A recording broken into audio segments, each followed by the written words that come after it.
I'm going to take a minute and talk to you about how to clean teeth. Since we're going into February and dental month, a lot of questions get asked about what we can do at home to keep teeth looking nice and pretty. The most ideal is to brush your pet's teeth. Now sometimes we don't put the time or effort into doing that, or that we think it's going to be difficult to do, so we're going to do a few steps to kind of show you how to maybe make that a little easier. The most ideal is to clean the teeth every day or every other day. The loose plaque that sits there will start to calcify after a couple of days, and so to be most effective, cleaning the teeth more frequently than less is ideal. So Ty's one of our clinic cats, and we don't regularly brush his teeth, and so he's not used to this process. So kind of show you from scratch a way to approach that. In some instances, if you use toothpaste that's meant for them, meant for cats and dogs, it doesn't have the fluoride in it and it's flavored in a way that they like that. And so you can simply start out by just getting them used to the idea of playing around with their teeth.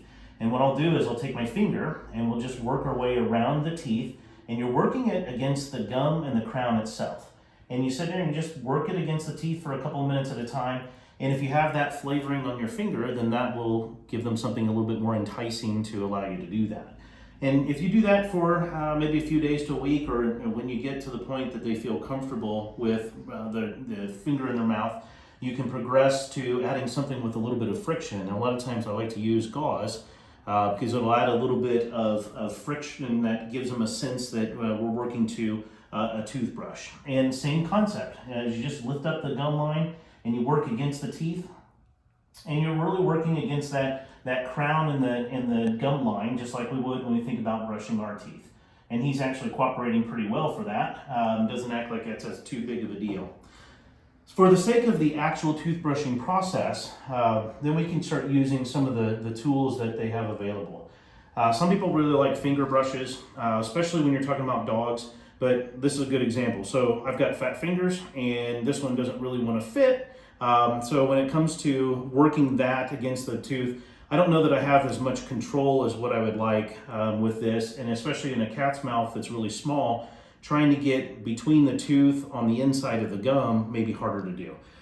So this works in some instances, but may not be something that works for everybody. And it does take having something that fits well enough to be able to have that control that you're working with. Otherwise, a soft bristled toothbrush. You can use a human soft bristled toothbrush. The ones that are meant for cats and dogs generally have a little bit longer of a stick to it, and then two different head sizes. The larger one obviously for larger teeth versus the smaller one for smaller teeth. And then same concept as you think about with us in brushing teeth. So we're going to just work that just gently against that gum line, and you're working it all the way around the teeth to try and get any of that loose plaque off. And if you flavor it with a little bit of that toothpaste, it will assist in that process, but also will give you an opportunity to maybe make that a little bit more enticing. So Ty's cooperate maybe a little easier than what others might, but I promise that this is the first time for us messing with his mouth. So it is feasible to brush teeth in cats and dogs. And as we go into dental month over this next month, it's a good opportunity to maybe start a new habit. Ideally brushing every day or every other day. If you have an animal who also likes to chew, and Ty's a good example of this as well. He has a fascination for things like dog chews and deer antlers. Things that they can sit and gnaw against their teeth is also very beneficial, and in sometimes maybe even more effective than the teeth brushing. So the more that you can encourage that sense of chewing on things, that's the ideal things, the more likely it is that'll help out and assist in maximizing dental care for your pet.